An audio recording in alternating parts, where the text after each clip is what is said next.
Okay,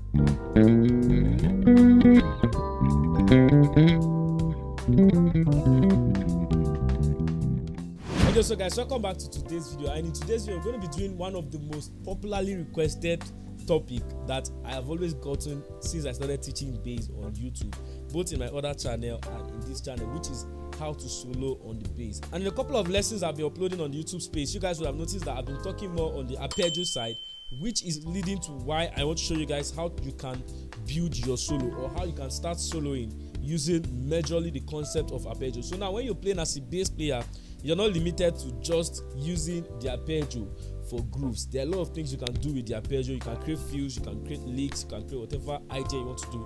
Now in the groove I was playing at the beginning of this video, I was actually using both the arpeggio concept to keep it a bit groovy, while at some point I started building the solo. Now one thing you want to notice when I started soloing was how I was able to transit from my groove to my solo. Now in this video, one of the things I'm going to make sure I do is to tell you guys most important and essential things you must know as a bass player if you want to start soloing. So if that sounds like what you want to learn, grab your bass, grab your notes, and let's get into the video. Now the first thing you must pay attention to when it comes to soloing on the bass is the chord progression of the groove. So for the backing track I was using for this video, which I'm going to put in the link to that backing track in the description box. Now it's a D minor chord, C major 7th, C major 7th, C major 7th. Now which went like this. So you have, which is D, 5, back to 1.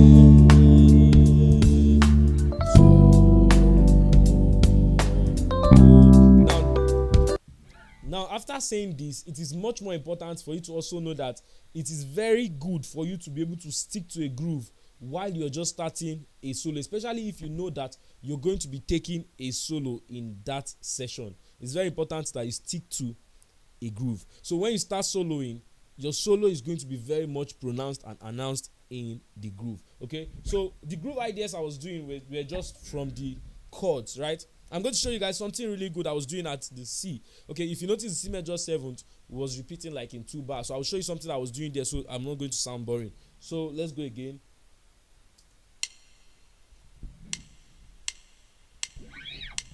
Now I'm creating groove.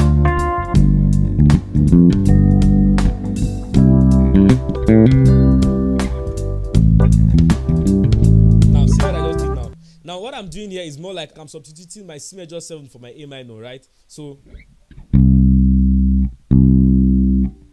now instead of playing Do 2 times, I'm going to La. Now why is this very much possible? Because the A minor chord is the relative minor of the C major.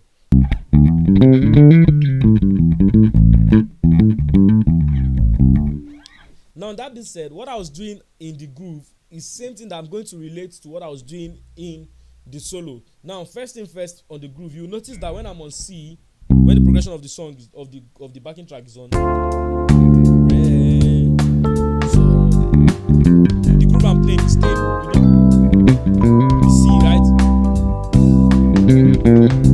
Now D, you see that?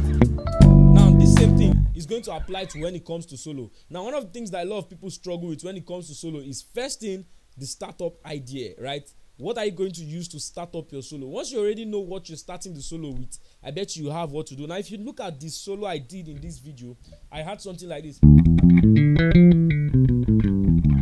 Now this is the first thing I do, like this is like the startup idea. Now the next problem a lot of you have is being able to connect your solo with the next phrase you want to play. So most times when you're playing the solo, you might be playing different phrases and licks all together, but where the problem comes in is being able to connect those things together. Okay, so for example I have, now I'm on on the next chord, which is the G major 7th, right? Now, what's the next thing I want to play? How am I going to connect it? That's where it comes back to where I said you need to understand how the progression of that groove or backing track or jam you're trying to play works. Okay, so at every point in time I already understand the sequence and arrangement of that progression. So if I'm playing, I know from my D, which is rare, the progression is going back to 5. From 5 it's going back to 1, and it's resting on 1 for 2 times. So if I want to play anything, I know I have to play within this, right? So I can try to play, instead of not playing the 1 2 times, I might do substitute the 1 for 3, right? Or just play something to fit in that whole bar. So that way I know how to link my 2 ideas. So for example, I have already, right? I'm resting on 5 now. So whatever I'm doing from the startup idea or wherever I'm playing, I already know the progressions of what I'm doing. So I make sure that those things are leading me to the next progression. And as it's leading me to the next progression, I'm making sure that I have what to play from that next progression, which is also going to rest on the next progression, or is going to rest on a note that is related to the next progression. Let's say, for example, the next progression is, now the next progression from this saw is supposed to be 1, but what I just played now,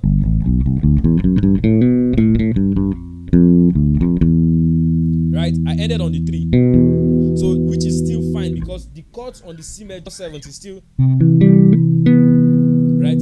So that makes it easy for me to actually play around. So whatever I'm doing, I'm making sure that I'm still within the notes in that chord. Now, do you remember when we talked about the arpeggio, right? So I can still even start building ideas from the arpeggio, like exactly what I did in the beginning of this solo. Re, mi, fa, la. Now, if not for the E that I added in between my re and fa, you will notice that what I was doing here is literally re, fa, la.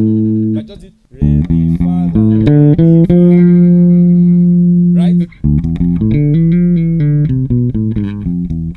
Very simple, which is already a build-up idea. La, so. Now I can still do something. So, ti, re, fa,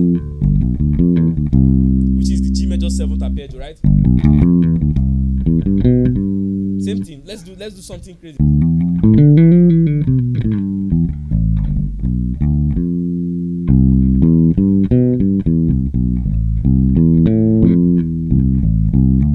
So you can literally play around these ideas, right? Like I said at the beginning part of this video, the most important thing you need to know when it comes to solo is the established progression which you guys are playing around with, then your startup idea, right? Then you need to know how to link your ideas from ideas to ideas. So if I already have this guy, I should know how to link it to, and then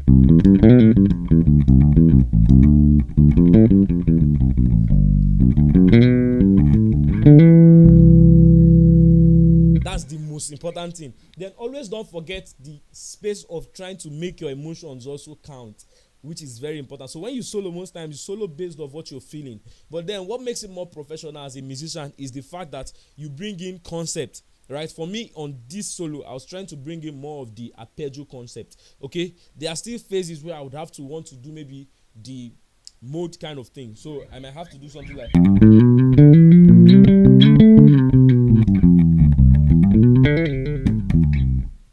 it all depends on what you want to achieve at the end of the day. Okay, so let me know if you found this video helpful and you want to see me do more videos on how to solo on the bass.